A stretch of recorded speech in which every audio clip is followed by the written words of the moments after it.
Greetings folks, I need an Assassin's Guild for the next arc of my homebrew campaign, so today we're going to make one. My players will soon be starting a new arc in my homebrew campaign and they're going to be encountering an Assassin's Guild. And I want to spend some time today making one and showing you my process for doing something like this. If my players happen to be watching this video, stop, you're only going to spoil it for yourselves. That means you, Beta. But with that out of the way, let's dive in. You can see here that I've got a blank document opened up and ready to go. Recently, one of my players started playing a new character named Walter Broxby, who is a slayer. As part of Walter's background, he has a brother named Charles, who is an assassin. I want to introduce some of those elements in the next leg of the campaign, so I want to sit down today and figure out how the Assassin Guild in my world works, who they are, how they operate, everything I'd need to know whilst running my game about this guild. Walter hates his brother, so there's going to be a lot of great tension there when they finally come into contact and when the players realise that they are interacting with and having to work against the Assassin's Guild. One of my favourite incarnations of an Assassin's Guild is the Dark Brotherhood from the Elder Scrolls games. So to start with, we're going to bullet point some things that I think stand out about the Dark Brotherhood and about a few other well-known organisations in fiction to get an idea of what sort of organisation I want to be dealing with here. So using the Dark Brotherhood as a springboard, what is it that I like about them? Well, I like that they are separate cells with no knowledge or contact of each other outside of their own cell. This gives great potential to have inter-cell conflict, to have someone infiltrate the guild, posing as a member of it from another cell perhaps, and it gives a great opportunity to have some really interesting drama. I also like that each cell is led by an individual and only those individuals know anyone outside the cell. And then I also really like how the acquisition of contracts and payment in the Dark Brotherhood is conducted all through dead drops. So payments and contracts delivered through dead drops. Another thing I think about when I think about a shadowy underworld organisation is the Continental from the John Wick movies. So we're going to take down some notes similar to the Dark Brotherhood of what I think is really cool about that organisation to use as a starting point. One of my favourite aspects of the Continental is the secret currency that they work with. And that secret currency is used to buy weapons, safe passage, shelter, medicine, all those kinds of things. So we'll have a secret currency used in underworld location that is used to pay for underworld goods and services.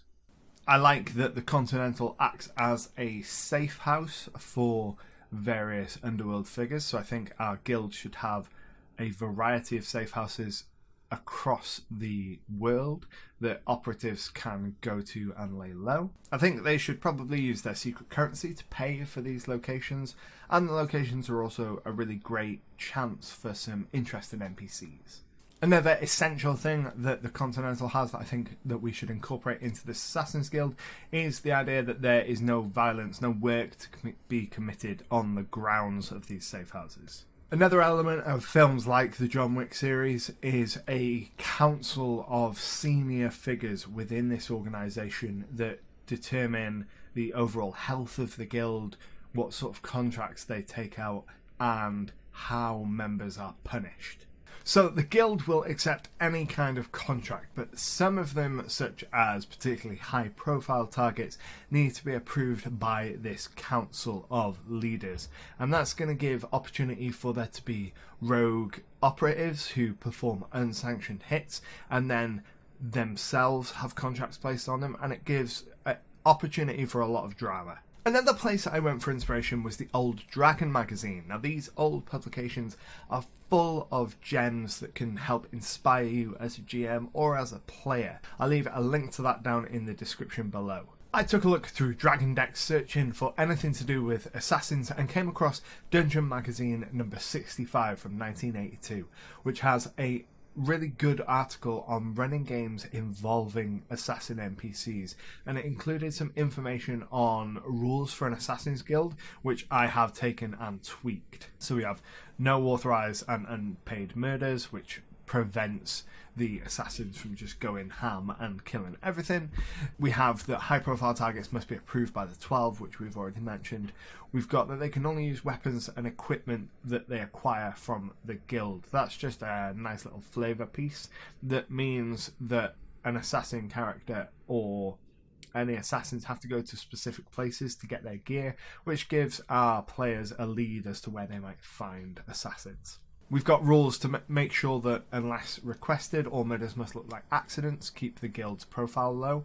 We've got rules that if they're caught by law enforcement that they've got to deny all knowledge, and if they've spoken about the guild to anyone not in the guild, then they will be excommunicated. And finally, I made a whole bunch of questions about how different things work in the guild that I'll go through now and answer to get a better sense for the guild itself. And here we have the finished result. You can see I've taken all the information I noted down when I was brainstorming, and I've put it down in a more ordered manner using the template for factions which I made a few weeks ago. I'll leave a link in the description below to how I did that. Starting at the top here, you can see that I've filled in all the information on our Assassin's Guild. I've given it a name, the Black Rose, and I'll explain why that is in a moment. I've filled in some key figures. I've added a description of the guild itself, talked about the leader, the command structure, what their motivations are, and then down at the bottom added notes on what the guild rules are, how someone would join, and how you leave. So scrolling right back up to the top here, you can see I've called them the Black Rose because to hire this Assassin's Guild, you go to the closest cemetery or graveyard and you place a Black Rose on the oldest grave in the graveyard or cemetery. Then within about a week, someone will get in touch with you. Someone will appear to you to take your contract for you to tell them who you want to see dead. Then they will take that contract, and if necessary for higher profile targets, they'll pass it up the chain of command so that the 12, who are the sort of council of the Black Rose, can decide whether or not to take the contract. But for lower level people, just common folk or really low level political figures, it's probably just going to get accepted.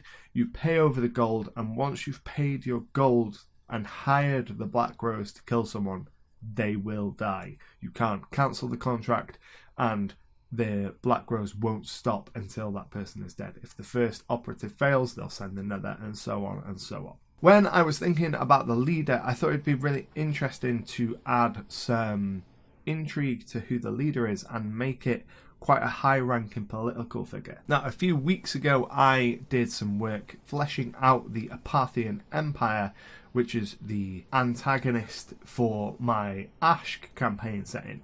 And I thought it'd be really interesting if a high-level political figure from that empire was the current leader of the guild. So our leader is Lena Omiros, and she took over the Black Rose after an investigation to try and take it down. They managed to eliminate the leader and a few members of the 12, but they realised that the guild is so fragmented and so spread out, and no one knows who the various people in the guild are exactly.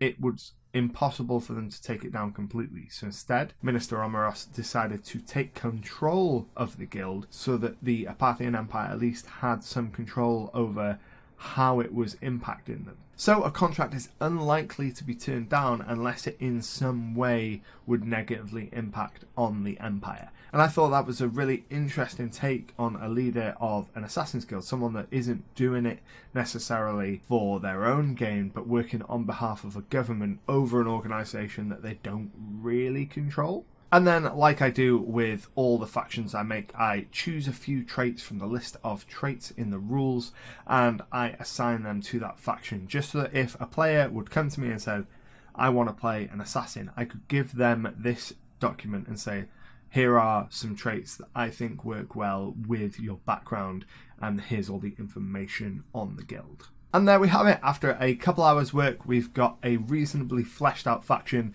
that's ready to go and pop in front of my players in the next session. I really hope you enjoyed this style of video. If you want to see more of this where I prep for upcoming sessions and it's less of a scripted single subject and more me going through the process of preparing for my game, please do let me know in the comments, because this was a lot of fun to do. And if you're new here and like what you see, don't forget to hit that subscribe button to stay up to date with all the latest videos. But until next time, happy gaming. Thanks for watching. If you're new here, don't forget to hit that subscribe button down below for new content every single Friday. And if you want to keep watching, well, there's another couple videos for you to watch just over there. Happy gaming.